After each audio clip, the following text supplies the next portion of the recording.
This is La Nuit de l'Homme Eau de Parfum. This is La Nuit de l'Homme Eau de Parfum. But don't worry guys, you won't be confused about which is which because look at the bottles. This one is black at the top and color at the bottom. This one is black at the bottom, color at the top. Same, but different. Hey friends, Ash here, welcome back to Gents. Hope that you're doing well. Yeah, Yves Saint Laurent has dropped the new La Nuit de l'Homme Eau de Parfum 2026. I guess you gotta put that at the end. Otherwise, if you just say La Nuit de l'Homme Eau de Parfum, it could be this one. But yeah, they are joining along with everybody else under the sun with releasing a fragrance with the exact same name, with a really similar presentation, and just going, people will figure it out. Because of course, everybody watches fragrance videos regularly, everybody in the world. So there will be no confusion here with normal people. No. Who does that? But yeah, this one has just dropped. I'll have it linked in the description in case you want to check it out. Let's go ahead and take a look at this presentation, and I'll also show you guys up close the difference between these two so you can tell which one is which if you go looking for a La Nuit de l'Homme. And then I'll let you know how this one smells and whether or not it's really just a rebottling of the original. Spoiler, it's not. It's completely different.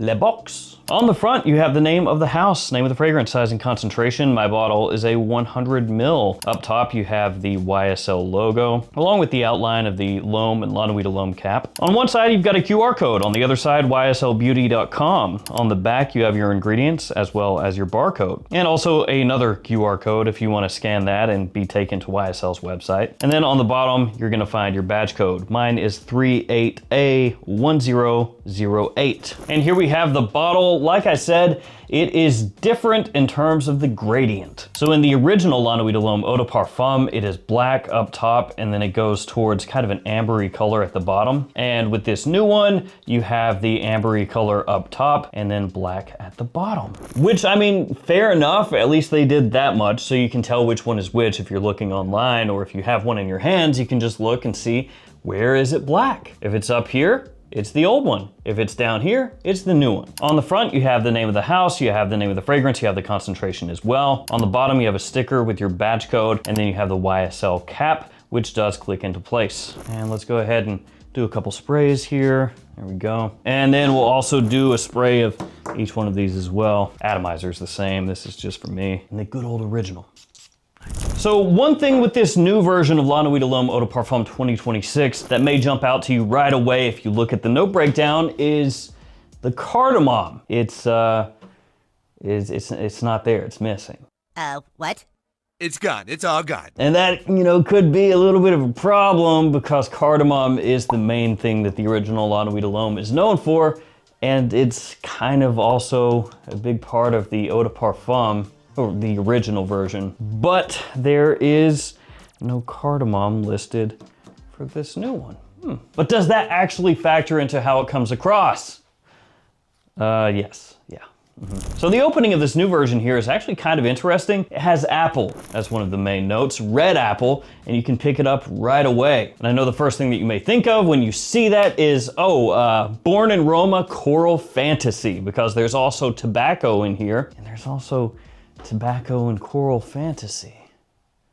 But yeah, right away, the apple in here, it's crisp, it's a little bit fresh, and it's attention grabbing. And it's very different in terms of how it opens compared to both of the versions that came before it. Because with the Eau de Toilette and the original Eau de Parfum, they have a little bit of an aromatic lean, they have that warm, spicy cardamom with a nice bit of sweetness in there, little touch of fruit, but not as much as in this new version, which again, really focuses in on that red apple. It gives the fragrance a little fresh snap, it does have sweetness, and it comes across smelling modern, which obviously is the path that they're wanting this to take. They're wanting to kind of break this off just a little bit from these ones over here, for better or worse. And this does have a little aromatic hit to it, the new 2026 version, so you get that kind of along the edges, even though it's not quite as prominent as that apple note. You also get little hints of fresh spice in here also in the opening, kind of pops in and out. And the way that the sweetness is handled here is not syrupy. So I know sometimes when you hear apple, you might think of stuff like, I don't know, Eros or something and think, oh, it's gonna be like really super syrupy and thick, but it doesn't hit that way. It has a nice balance of freshness when you first spray it on. Mainly fresh, crisp, a little bit spiced, and nicely sweetened. You also get at times like a slight floral undertone to the fragrance. You get cinnamon that comes through as well. Though I don't think cinnamon is an official note, you can absolutely pick that up in the fragrance in the opening and heading into the mid. And speaking of that, as the fragrance begins to head into the mid, that's where the tobacco note in here starts to come out a little bit. But before we dive deep into the mid of the new La Nuit de l'Homme, a little code action. So I have a whole bunch of different coupon codes that you can use here. The JOMASHOP ones only work within the JOMASHOP app, so be aware of that. But all the other codes, like for Fragflex, Gift Express, the Perfume Box, Beauty House, you can use those on the websites like normal and save cash anytime you shop at those stores. Okay, into the mid, La Nuit de l'Homme Eau de Parfum. One thing you need to be aware of, the first time I wore it especially, it had a little bit of like an almost perfumey undertone to it. Now, as I wore it more, that didn't really capture my attention as much, but the first time that I did wear the scent, it had kind of like just a perfumed undertone to it, which is kind of hard to explain. It's one of those deals where when you smell it, you're like, oh, okay, I see what you're talking about. Just sort of this like lightly floral clean edge that it has. Lavender kind of in there as it heads through the mid. But again, that was really just the first time I wore it, and I thought that was gonna kind of bother me each time I did wear it, but it didn't, so your results may vary. You get a light warmth from the amber that's in here that starts to come up as the fragrance dries down through the mid. It's not a really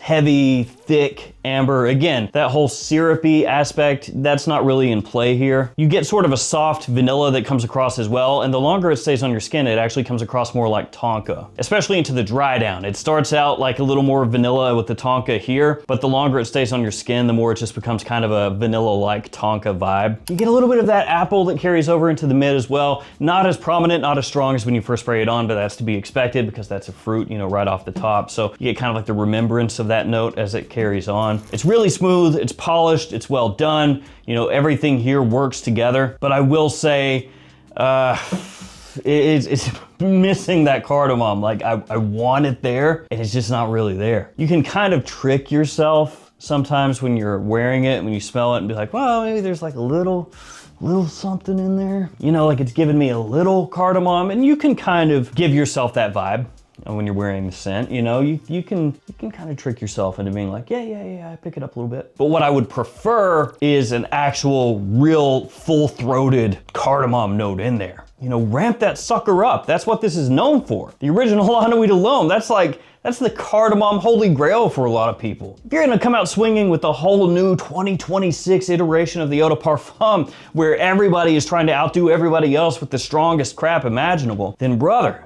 take that cardamom, embrace it, make it shine, make it the star. Instead, they don't even have it listed as a real note, so you just kind of pick it up in wafts like the ghost of cardamom past. What I want is to just unhinged, man. Just bring it. Swing for the fences. Why?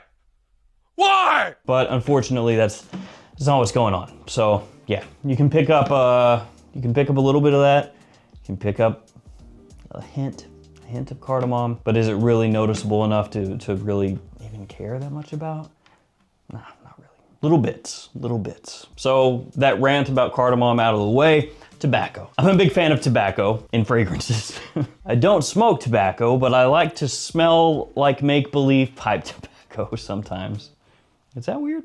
I don't know. But yeah, I love the note. The tobacco that's in here, kind of going back to what I talked about before, Coral Fantasy. It doesn't, you know, smell side by side like Coral Fantasy, but the idea is there of just kind of an entry level tobacco. Because if you side by side them, Coral Fantasy absolutely is sweeter than this new La Nuit de l'Homme. It's more playful. It has more of that, you know, that fruity pop. The way that the apple hits off of Coral Fantasy is almost candied. This one is more like lightly aromatic and spiced. But again, the idea of just like an entry-level tobacco fragrance. And I don't mean that in a negative way, because I realize there's like a negative connotation there, that if you're saying, oh, a beginner level tobacco, that's for morons and peasants. That's not what I mean. That is absolutely the polar opposite of what I'm talking about. What I mean is, it's easy to wear. You know, it's not hitting you with ash, with cigarette butts, you know, with dry, potentially abrasive tobacco. It's just easy wearing, you know. It's not even like a full-fledged tobacco. It's more like warm amber tonka blended with spices that makes it kind of come across a little tobacco-ish. That's what's going on here. So if you were thinking or hoping that it's gonna be like a big pipe tobacco, it's not really that. Or at least not to me compared to a lot of the other ones out there. That being said, it is super easy to wear. And you can pick it up in the mid, but when you hit the full dry down, that's when the tobacco note in here comes out more clearly. It's sweet-ish, not sweetish, sweet-ish. A little bit aromatic, very well blended to the point that it just kind of all flows together. And for a lot of people, they may not even smell this and be like, oh, that's tobacco, you know? Because again, it's more so all these other different notes and ingredients, you know, like the leftover apple, the bit of lavender that I pick up, the cinnamon that I pick up, vanilla, the tonka, like that kind of aspect all coming together to make tobacco. And again, a lot of those are not official notes, but when you smell this fragrance, you can pick them up. And one potential positive with the new La Nuit de l'Homme Eau de Parfum 2026, these names, they keep getting longer. La Nuit de l'Homme Eau de Parfum 2026 Intenso Noir Edition, limited, exclusive. Absolute. But yeah, one thing with this that's potentially a positive, depending on what you're looking for, is the sweetness here is noticeable, but it's not going to put you into a diabetic coma. And in that sense, it's kind of following along with what these guys before did, because these have a little sweetness to them, but they're not the same as like, you know, some of the more popular fragrances nowadays that are real heavy with the vanilla. I'd say this one to me is sweeter than this and this, but it's still not too far that it becomes a potential issue. Now that's all fine and dandy, but what about the performance? Because one of the big things lately with these new versions, like the one Eau de Parfum, for example, is they're pitching them as being stronger, more powerful than ever. And I would say that this new La Nuit de l'Homme is okay as far as performance goes. Nice. It's not a monster. It's not a monster.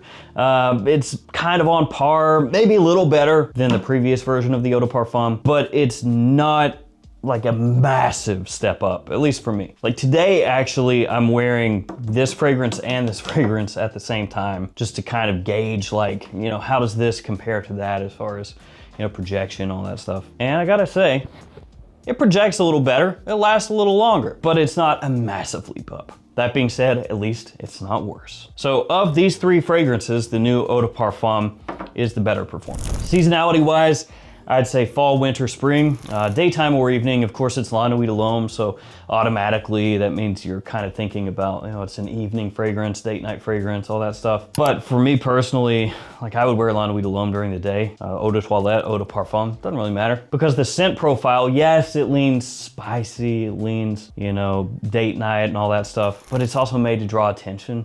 You know, it's made to be enjoyed by pretty much everybody, so you can pull it off during the day, who cares? I say that all the time, oh, who cares? And that really is, I think, the most important thing. If you like a fragrance, if it works for you, if it makes you happy, it doesn't really matter if it's a date night fragrance, wear it whenever. Just understand how it performs off your skin and adjust your sprays as necessary. That's really the main thing. So what is the verdict on yet another fragrance reformulation with the same name in a slightly tweaked bottle with the year slapped on the end? The first, you know, couple times that something like this has happened, it was kind of interesting. It's a little unique. It was like, wow, look at this. This is novel. 25 different fragrances later though, and you're like, this is a mess. Oh my God. This is hard.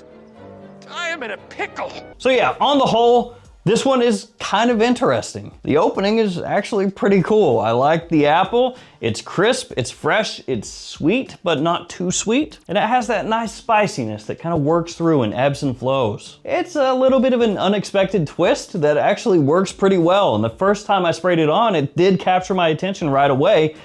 To be fair, I was kind of expecting more like this style, and then it took it a slightly different direction, but I don't mind. As it dries down, it does move into more of like solid but not amazing territory for me. The tobacco is nice, the sweetness is nice, the spices are nice, all of it's nice. But right or wrong, I do find myself kind of wanting them to have done what I said before and just really lean hard into what La Nuit de l'Homme is or was and just amplify that, you know, just take it to another level. Because to an extent, that's what Dolce & Gabbana did with the one parfum. They said, okay, this is what the one eau de parfum is known for. These are the areas that people say should be improved. We're gonna take a shot at it. Maybe it's not gonna blow everybody away, but we're gonna take a crack at it. We're gonna see if we can pump this one up, right? This more so feels like YSL went, yeah, cardamom, that's cool, that's cool. Maybe we'll kind of like sprinkle some in there. But how about we go ahead and just take it over this direction with this apple note and this tobacco. I hear that's real popular nowadays.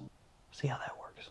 And I think that's the main thing that keeps me from being a little more excited for it. Why not try to make it more impactful, more seductive, more distinctive, instead of taking it into safe territory without, you know, really taking what the original was and amplifying that, if that makes any sense. So not bad at all, super pleasant, interesting in spots, but also kind of just stops short of making its full case.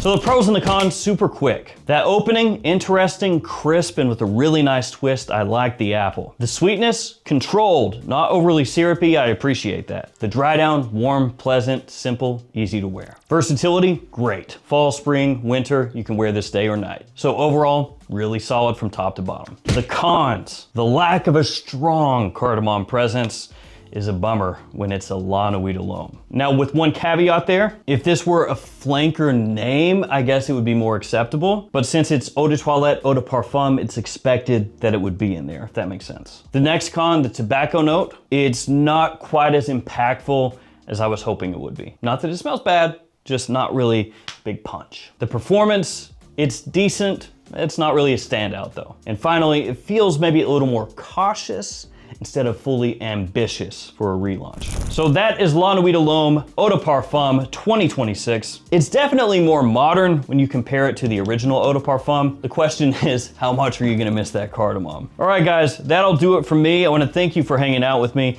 Stay safe out there, take care of yourselves, and we'll see you tomorrow with another fragrance video. See you guys.